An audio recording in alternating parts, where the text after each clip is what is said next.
Hello, a very sleepy Jeffrey here with another episode of my objective personality typing experiment. I wanted to take a second to clarify that these episodes are essentially my homework for the objective personality class, so I'm not trying to say that I'm right. I would like to be right. I'm struggling to be right. I'm often falling short of my own ambitions here, so I just don't want to give anybody the impression that I think that I'm omniscient or that I even know a single thing about what I'm talking about.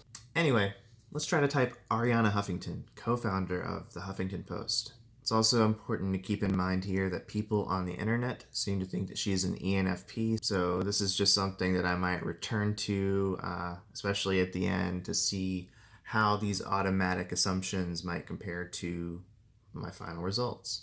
So at the bottom of the screen here, you're going to see the objective personality type grid, and you can follow along with my reasoning as I go through it. So right off the bat, I'm noticing that she doesn't have a lot of trouble getting started, and that's kind of associated with blast. She's written tons of books. She's founding Huffington Post. She's starting this new startup. She's running for governor. Putting in that kind of work is not difficult for her, and she doesn't have any trouble communicating about all of the things she's doing whenever she's talking to other people. This inclines me to say that she's not blast last. I'm not going to say where exactly I think blast is just yet.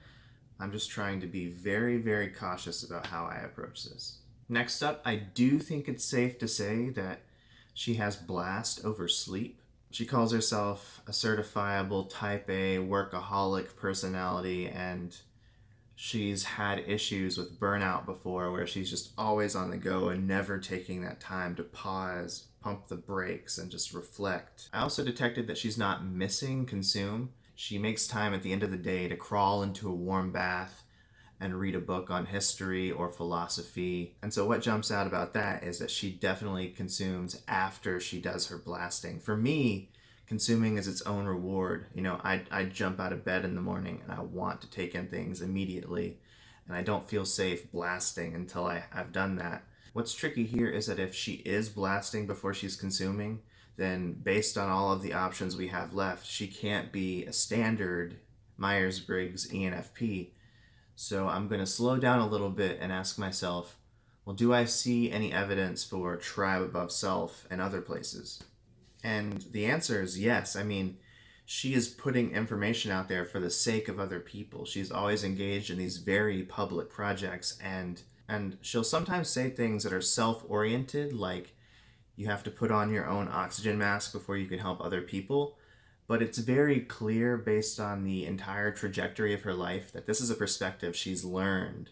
She didn't really make this kind of time for herself until she went through so many cycles of burning herself out. So I think that supports what I'm getting at. So in addition to learning the importance of self, she's had to learn the importance of sleep. I mean, literally, sleep is her latest hobby horse. Her latest project, Thrive, is really concerned with human wellness, and a big part of that is making space for recuperating and not burning yourself out. And when she was talking about her workaholic tendencies, she said that she one time just collapsed from exhaustion and hit her face and broke her cheekbone. Like, this is not somebody who has sleep as a savior. This is somebody who is probably missing sleep. I also think that I'm seeing FI and TE as opposed to FE and TI. Through Huffington Post, she was committed to sharing new perspectives and changing people's minds. She also talks a lot about joy and how she now checks herself to say, hey, is what I'm doing providing me with joy? And if not, should I be doing it? So that sleep that I mentioned earlier actually has kind of an FI flavor, but even then, it's subservient to TE purposes. When she's describing sleep, she doesn't say, oh, it feels so nice and it really helps me restore myself. She says that it's performance enhancing. She sees it through the lens of pragmatism that she is naturally operating in. So the next question is, are we seeing NT or ST? Is it that ST blockhead reporter vibe, or is she more concerned with figuring things out in the abstract? And I'm not really seeing a lot of the abstract language from her. What I'm seeing more of are these logic chains as pertaining to the sensory world. There's this one video where she went on this ST tangent, and it really almost put me to sleep. I mean, she's like, When the stress levels of your body rise, the cortisol increases, and yada yada yada yada. And I'm like, I don't care. Like that stuff. Who cares? I'm done with this. I don't want to think about the sensory world.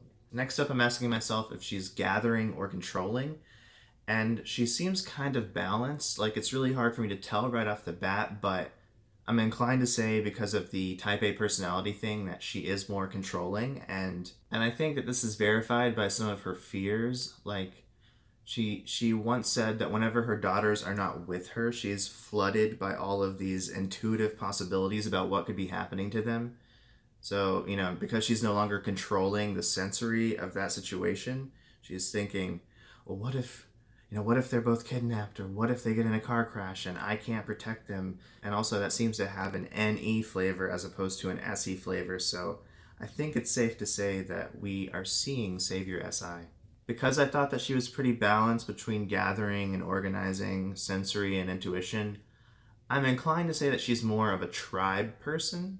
And I think this is supported by the fact that any demon is actually weirdly subservient to a tribal concern. It's less about the any possibilities on their own and more about protecting her children, who are of FI value to her. As for the modalities, I'm going to say MF because it seems like she's pretty firm on getting the facts right, and then she's more flexible as far as like changing what her abstract sort of political leanings are over time. And then I think that her extroverted decider is feminine because she's known for being able to work a crowd really well. As always, this is an area that I don't really feel super confident in, so I'm just spitballing here. But that leaves me with MF, TESI, Blast Play, Consume Sleep. It's been really validating for me lately because a lot of people are telling me that they like this series and kind of felt like it was self-indulgent, so I'm very happy to hear that. Thank you so much for liking, commenting, subscribing, all that fun stuff, and I will talk to you guys next time.